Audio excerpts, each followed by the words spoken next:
ACR 73. Clerk will read. Assembly Concurrent Resolution 73 by Assemblymember Frazier relative to Autism Awareness Month. Mr. Frazier, you may open. Thank you, Mr. Speaker and colleagues.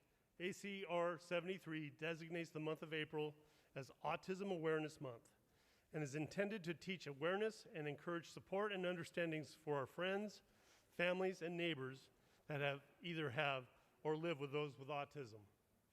In 2020, the CDC reported that approximately 1 in 54 children in the United States is diagnosed with autism spectrum disorder. They are not, nor shall they be relegated or dismissed. Just let me give you a couple statistics. Autism is the fastest growing developmental disability in the United States. 1 in 37 boys are diagnosed with autism, while 1 in 151 girls are diagnosed with autism. Autism-related costs average an additional $60,000 a year per family. The average age of diagnosis of autism is 4 years of age, but a child can be diagnosed with autism as early as 18 months. Members, I urge you in this year's budget to look to yourself and vote for early intervention to advance successes with children with autism. Make sure it's in the budget. This is where we're going to be our biggest successes with children when the intervention is early and consistent. Mr. Speaker, I respectfully ask for your aye vote on ACR 73 and keep the roll open for co-authors. Thank you, Mr. Frazier. Ms. Valadares, you are recognized. Thank you, Mr. Speaker, and I rise today in strong support of ACR 73, and I thank the author for presenting this. About 12 years ago, I was riding in the back of a car with my mom and my 2.5-year-old niece. And she was asleep in the back seat, and it was a hot day in Southern California. And Mom and I were talking. We were blasting the air conditioner because it was hot, and we knew it'd be cold in the car, but hot at home. And out of nowhere, my niece starts screaming and crying. And I'm like, Mom, what's wrong with her? She's like, I don't know, mija. I reach back to comfort her, and I feel her leg, and she's freezing. My niece was diagnosed as severely developmentally delayed, nonverbal, and on the autism spectrum. She had not one word in her vocabulary. So that day, at 2.5 years old, she couldn't tell me, my mom, Nana, I'm cold. Tia, I'm cold. Watching her be diagnosed, go through an immersion of early childhood intervention services, over the course of a 1.5 years, that little girl who was crying because she was freezing in a car would start to talk. And boy, when we learned that she needed glasses, and for the first time she could see all of the roofs on the little houses in a car ride, it was a miracle that happened before my eyes. And I would become to be a strong voice for the autism community because while my niece had my mom and myself to be an advocate for her, not every child has access to early identification of these symptoms and early diagnosis. And early diagnosis changes lives, changes the quality of life. But we can't forget that it's not just children that have autism. Autism, there is no cure. I have people that have been 45 years old that call me and tell me they were recently diagnosed with autism. It is a spectrum disorder. It is a lifetime disorder. It's not simply about early childhood diagnosis and awareness. It's about access to resources in K through 12. It's about housing and transition. It's about planning for when their parents die. Will they know what happens to their children? It is a community that we have to celebrate. It is a community that we have to recognize for their contributions to our community. It is a community that we celebrate, but we cannot ignore their challenges. And every one of us in this room, has the power to make the life of an individual on the autism spectrum and their family a priority by providing resources. I strongly urge for your support on this. Thank you. Thank you, Ms. Valadares. Mr. Gibson in the rear of the chamber, you are recognized. Thank you very much, Mr. Speaker and members. I was not scheduled to speak on this item, ACR 73, but I want to thank the gentleman from Fairfield for one standing up. Standing up, always courageous. Since I've been on this floor, you have always championed the cause, those who are on the spectrum, those who are autistic. And certainly your voices have been heard loud and clear in this hall, in these chambers, to standing up for those individuals. I think if we search our own families, we will find individuals who may be on the spectrum or our children living with and haven't been diagnosed.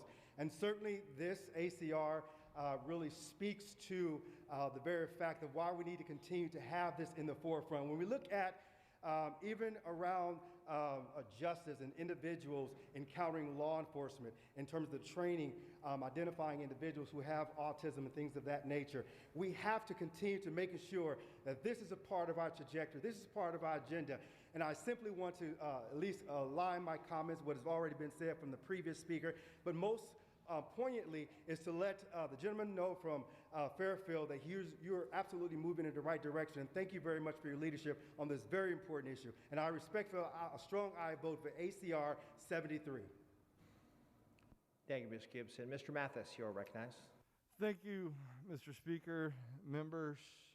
I'd like to thank our colleague, our author, for recognizing autism, for his work, for the work this body has done. I cannot stand in agreement to echo the points of ensuring we get this budget year correct when it comes to helping our friends and family who are on the autistic spectrum. My oldest son, who turns 15, is on this spectrum. I remember finding out in kindergarten, hey, there's something a little wrong with him. What's going on? What does this mean? What those struggles look like as you're trying to figure it out as a parent. How come my kid doesn't talk like everybody else? How come they act a little different than everybody else? How come they think differently than everybody else? Oh, well, your son's autistic, so he's kind of like this and we're kind of like that. In trying to figure this piece out for 15 years under a broken system. And members, if myself as a member has to struggle through this, think about all our families out there. Think about the autistic kids, the adults that don't speak English, who don't speak at all, who don't have the same family support systems. When these budget items come up, I hope your fingers that vote where your hearts tell you, and you get them the funding they need. I ask you for an aye vote. Thank you, Mr. Mathis. Seeing no additional discussion or debate on the resolution, the author is asking that the first roll be open for co-authors. But Mr. Frazier, I want to give you the opportunity to close if you wish. Thank you, Mr. Speaker. This is a loving body about humanity. We're all supposed to be here to represent humanity and the human well-being.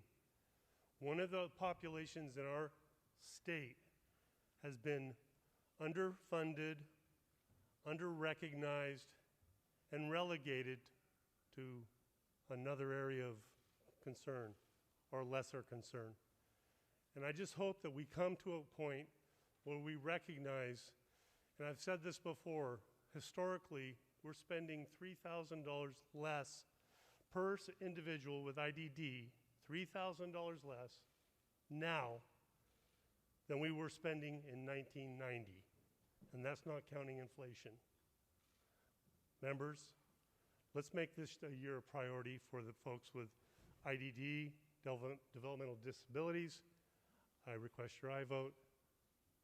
Thank you. Thank you, Mr. Frazier. We will open the roll for co-authors. Clerk will open the roll.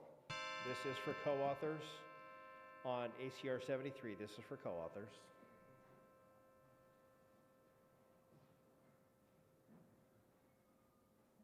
This is for co-authors on the resolution.